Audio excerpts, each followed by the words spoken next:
guys, welcome back to the channel. Today we are in the beautiful state of Hawaii. So we're in Waikiki testing out the X-M5 from Fuji, and I've had some serious time to work with this camera. I went to Alabama for a while, about 7 days, to deal with my mom. I had a chance to use the menu, use the system, get used to it, try to figure it out. Because coming from Sony, it's not that easy to figure out this camera when it comes to the settings, how you want to move fast through the menu system. So it's a learning curve. Just know that ahead of time if you're coming from something else. I'm going to talk about some of the complaints I have so far. I don't really like the lens that comes with the kit. It seems to be very, very noisy. And I wasn't sure because it's my settings or just not know how to use the camera. I was messing up. But I did put another lens on the camera I just got in, the TT Artisan 2.8 lens. And I did find that a lot better when it comes to the noise of the image. So maybe I'm still playing with it, but maybe that's the main issue, is the not a great lens. However, the lens for this, which I'm using right now, the kit lens, is better for video because it has some type of stabilization in it versus no stabilization at all. At least on TT Artisan that I have. For me, this camera, I want it to be more about photography than video. I'm using it for video to show what it looks like right now, and the box on my eyes, and hopefully it's in focus. But that's the main thing, is the noise coming out of this camera for photo right now is kind of bothering me. But I'm going to use more of the TT Artisan lens this week, and hopefully I'll be much more happier with the results of that. So on a side note, this is crazy. I'm walking down the beach in Waikiki. I just got here. So I watched a bunch of videos on YouTube with anything I could find with the X-M5. And I saw a guy in Hawaii, Waikiki, testing out, doing photo shots around here. And I even commented on his video about how cool, and I was headed there in a day or two.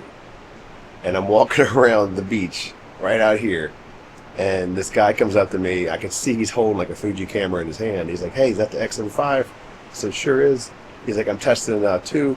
So we started talking for a while, trying to figure out same issues that we have about the camera. When I go back in, I didn't realize that was the video I commented on about him being in Waikiki. So small world, YouTube community wise, that was cool for me to find out. But shout out to him. His channel's right here. Isaac, good to meet you. Keep doing what you're doing. And hey, you got your back. This is your back door. This is awesome for a YouTube channel in Hawaii. I got to be in Maryland. Where? No, it's Maryland. Some other issues I came across. One time it's done so far, the camera froze on me. So it was turned off, but the back screen was still on, and I couldn't get it to go away. I had to pull the battery out, put it back in. Almost like a GoPro. If it happens again, I'll notate it down, but so far that's happened. The other thing is, like, it's really easy. I'm sure it's a settings thing to take a picture on accident by touching the screen or moving your focus. So if you got the focus in the center, and you put your hand down and kind of like put your hand down and kind of do something else, if you touch that screen, because you have kind of like touch the focus, it'll move your focus. So things that you got to be aware of, and maybe change your settings, but that's what I'm feeling so far. So, all right, let's just show you some photos. All right, so welcome to Waikiki. I'm just gonna take some random photos before sunset.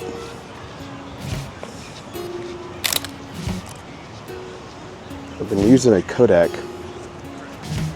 with a C1 preset I got off the internet. It kind of gives a golden Kodak haze to it, Kodak 400 they call it.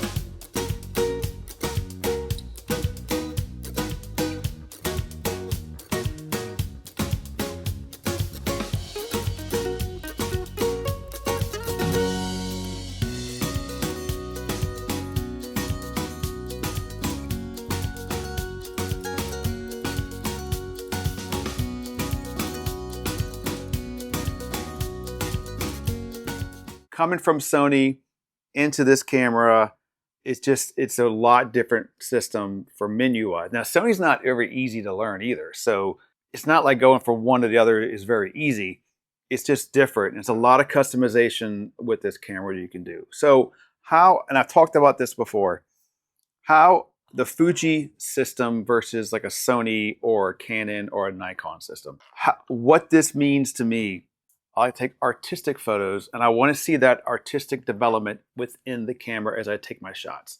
So I want all the film simulations. I want to go and have recipes to try different things out and put them into my custom settings 1, 2, and 3, and 4 and have those different settings out there. So when I take photos, I'm not just taking it for exposure, for my focus. I'm also taking it for the color, the look, the grain, everything Fuji kind of delivers. Where I'm different is I'm a little bit older and I like to have the best possible, clearest, cleanest image that I can have. Take that into Lightroom, and then from Lightroom, adjust my colors and the look and the black and white or wherever I want to do with that particular shot, and then develop it from there. It's just a different process. Now, this may be better for more the younger generation that do not want to go anywhere near a computer in Lightroom and play with stuff like that. They want it on the camera, to the phone, out to social media they go. That's where I think this is very popular with the younger generation, not having to use that post-process type of ordeal. That's why my opinion could be completely different than your opinion about what this camera is. I'm going to show you some photos next of I compared it with the ZV-1 Mark II. Now this is my everyday kind of like throw in the bag camera. I sat down and I'll show you these shots. Let's go through them now as we look. And you'll see ones from X-M5 and you see ones from Sony. And I just felt that the image looked cleaner and the colors were better off the Sony for my taste than even the raw photos coming out of this one. The JPEG, I don't really like the JPEGs too much in here because if you zoom in, it's kind of grainy and kind of messy, noisy, I find. The raw is a lot better. I find that this is easier camera to use when it comes to just getting the clear, clean shot and then later on working with it. I don't know how you're going to use this camera. Coming from Sony, coming from my way, I'm probably going to sell the Fuji X-M5. Oh, that's terrible. And just keep this one here. I say sell it because I think I can get more money of it online versus again, maybe returning it. Yes! Because of the shortage That's kind of thing. Awesome. Yes! But I got to pay the bills somehow in here and it just makes me a couple of bucks and so be it. Talk about form factor. Small, easy to use, throw in the bag, but it is a lot bigger than this. This I can put in my pocket and be fine. This is not going into a jeans pocket, not comfortably wise. Coat pocket, fine, but it's still, and then if you put other lenses on it, then it gets even a little bit bigger. So let's talk about the dial system and what I've learned. Over here you have your film simulations, the ones that are already pre-programmed, ready to go. And then you have 3 ones that you can create your own. So they have more on the camera. You can put your other 3 favorites that are not already on here. Now you jump over to the other dial, our typical manual, aperture priority, shutter priority, and then program. We have auto, we have vlog. I'll talk about video here at the end. Then we have C1, C2, and C3, and C4. This is where you can dump in your recipes, which I did do that. I went out and I got like the Kodak 400, the very goldy look, but you can go, there's an app for it. You can go look at recipes, go in there, figure out what they are, plug them into your camera, save it under settings and keep it as a custom. Now, what you really need to know, which I didn't know for my entire time until just now, maybe that's why some of my shots are really grainy, was you need to put it in C mode. So over here on the film dial, it needs to be in C for that to work with your C1, C2, and C3, and C4. I had it in whatever film and then put it in C1 and C2, so I don't know what it was doing at that point. What film, whatever it's doing, I don't know what was going on. So I was told, no, it needs to be in C, and then put it in C1, C2, C3, C4. There you go. One tip of the day. What I'm not confident is with this camera is to take pictures and have them count. Meaning this, you go out with the camera and you have your kids function, whatever it is. They're about to walk across the stage, whatever. If the camera's in your pocket, out, you turn it on, and you need to get that shot. This camera does not really give me that warm feeling of I'm going to get the shot.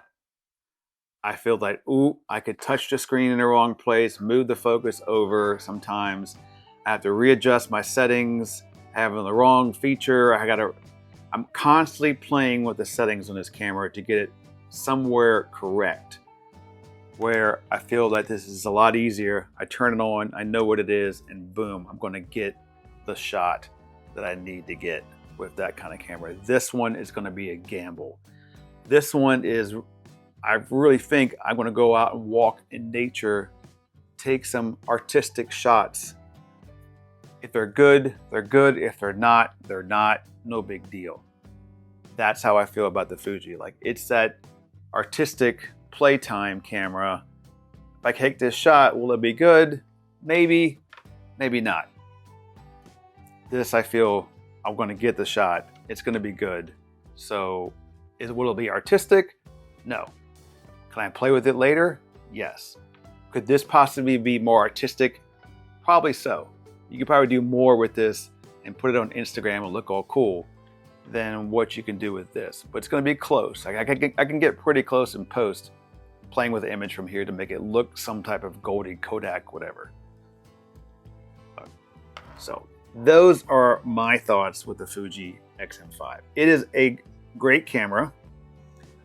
I don't think it's for me though, but that's my opinion. Video has surprised me. All right, this is f16. Shutter speed's at 3200 because I don't have any filters. ISO is at 160. I like to go lower, but it doesn't go any lower.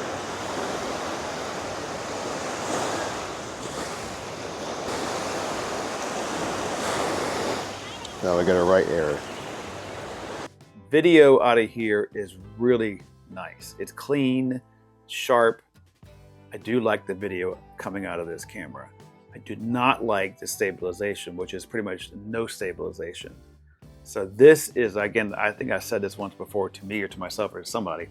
This is a tripod camera. This is when you do a headshot, you need to be completely still on a tripod so you're not wiggling or jiggling to have a keeper with this camera. If you're taking a landscape stuff, I think it needs to be on a tripod taking a video doing a landscape. This is not a grab and go, hey, what you doing? Like a vlog camera. I don't think it's there at all. It's a vlog camera if you can put it down and keep it still. Then it's a vlog camera. I'd rather have something like this as a little stabilization to butter things out a little bit. Okay, X-M5 from Fuji. Do I like it? Yeah, I would love to keep it if I had the extra funds just to have for a fun camera for artistic purposes. But I have other cameras that I can do that with that I think that could do a better job. That's my opinion. Let me know what you think. Everyone's all rosy about this camera. I get it, but someone's got to say some stuff that is not that rosy. So for me, I am 50-something years old. It's not my style. All right, that's it. Fuji, don't hate me. Fuji lovers, don't hate me. Everyone has different opinions about different things. So if you want to buy it, look in the description. Maybe it's on sale on eBay. Peace. Peace.